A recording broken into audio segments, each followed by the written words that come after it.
వందనాలండి. ఈరోజు 18 జనవరి దేవుని సమకూర్పు గురించి కొన్ని విషయాలు తెలుసుకుందాం.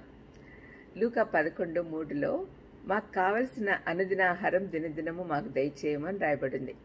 యేసయ్య మనకు ప్రార్థన నేర్పినప్పుడు ఒక క్రమ పద్ధతిని మనకి ఏర్పరిచాడు. మొదటి 3 విన్నపాలు దేవుణ్ణి మహింపరిచేవిగా ఉన్నాయి. తర్వాతి 3 ఆయన కుటుంబమైన మన గురించి ఉన్నాయి. మొదటి 3 నీ నామము, నీ రాజ్యము, నీ చిత్తము అని మాట్లాడుతున్నాయి. తర్వాతి 3 మన గురించే ఉన్నాయి. మాకు దయచేయి, మా పాపములు క్షమించు, మమ్మల్ని శోధనలోకి తేకుము. సమకూర్చే గొప్ప దేవుడు మనకు ఉన్నాడు కాబట్టి మనం ఆశీర్వదించబడినవారు. We are blessed. మనం ఎంత ధన్యులం. మన జీవితం అంతా ఈ 3 విన్నపాలతో నిండి ఉంది. పెద్ద విషయాలు, చిన్న విషయాలు, ఆత్మీయ సంగతులు, ఇహలోక సంగతులు, అంతరంగ విషయాలు, బాహ్య విషయాలు అన్నీ ఉన్నాయి. ఈ ప్రార్థనలో లేని అంశాలే లేవు. మన అవసరాలు అర్థం చేసుకొని సమకూర్చే దేవుడు కాబట్టి ఆయనకు వాటిని గురించి విన్నవించుకోవాలని తండ్రికి ప్రార్థించాలి. ముందుగా శాశ్వతమైన పరలోక ఆశీర్వాదాల కొరకు ప్రార్థించి ఆ తర్వాత అశాశ్వతమైన వాటి గురించి ప్రార్థించాలి. ఏం కావాలన్నా మన తండ్రి ఇస్తాడు.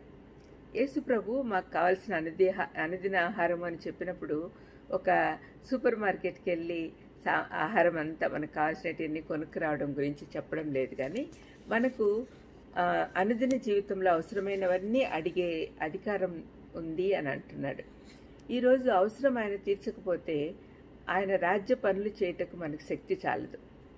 ఆహారం అంటే మన శరీరానికి శక్తినిచ్చే భోజనము ఒకటే కాదు, అన్నీ ఒక విధంగా ఆలోచిస్తే ఆహారం అంటే జీవించుటకు అవసరమైన అన్ని వనరులు ఆయన ఇస్తాడు.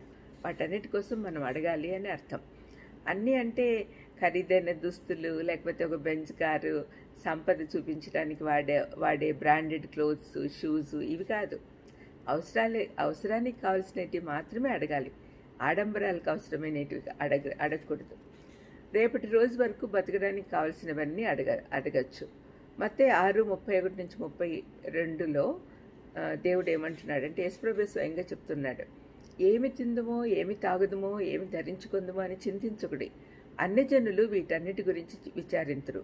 ఇవన్నీ మీకు కావాలని మీ పరలోకపు తండ్రికి తెలియను.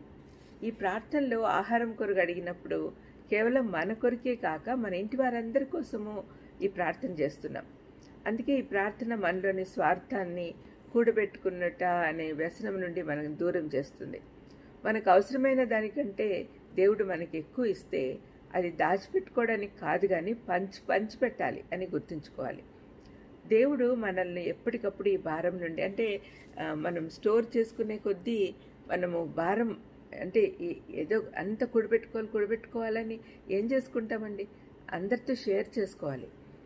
పంచుకునే దానికి మనకు దేవుడు ఇస్తున్నాడు. ఈ భారం నుంచి మనల్ని విడుదల చేయాలని దేవుడు అనుకుంటున్నాడు. మన అవసరాలన్నీ ఆయన ఎదుట పెట్టినప్పుడు మన తండ్రిగా ఆయనకు కూడా అవసరం అనిపిస్తాయి కాబట్టి తప్పక దయచేస్తాడు. మనకు కావలసినవి అన్నీ ఆయన ఇస్తాడు అనే నిశ్చయత మనలో రావాలి. ప్రార్థన చేసుకుందాం. దయమేడా యేసునాయన, స్తోత్రం ప్రభా. తండ్రి, ఇంత మంచి ప్రార్థన మాకు నేర్పించినందుకు మీకు స్తోత్రం. ఏం కావాలన్నా మిమ్మల్ని అడగచ్చు అనే తండ్రి ఆశ మాకు చాలా నాయన. ఇలాంటి అన్నీ మిమ్మల్ని మీ దగ్గరికి వచ్చేదానికి మాకు నేర్పించమని యేసుక్రీస్తు నామమున వేడుకొంచున్నాం తండ్రి. ఆమేన్. ఆమేన్. God bless you.